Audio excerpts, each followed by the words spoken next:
இந்த ப்ராப்ளம் பாருங்க. A and B enter into partnership with capitals 5:6. At the end of 8 months, A withdraws.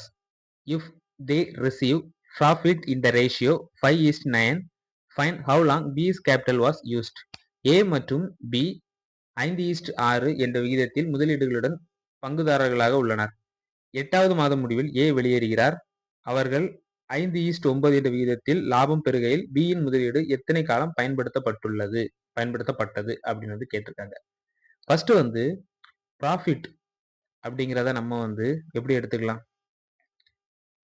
ப்ராஃபிட்டை capital into time அப்படின்னு நம்ம எடுத்துக்கலாமா? முதலீடு அதுக்கான காலமும் சேர்ந்து வரும்போது நம்மளுக்கு ப்ராஃபிட் கிடைக்கும். இந்த கான்செப்ட்ல பாருங்க.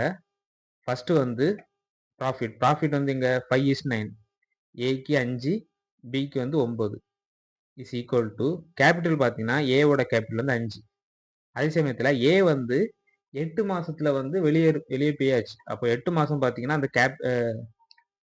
கேபிட்டல் ஏவோட கேபிட்டல் இருந்திருக்கு. So 5x8. அடுத்து என்ன கேட்டிருக்க? பிக்கு 6. ஸோ 5:6 இருக்கனால பிக்கு 6 எடுத்துக்கலாம்.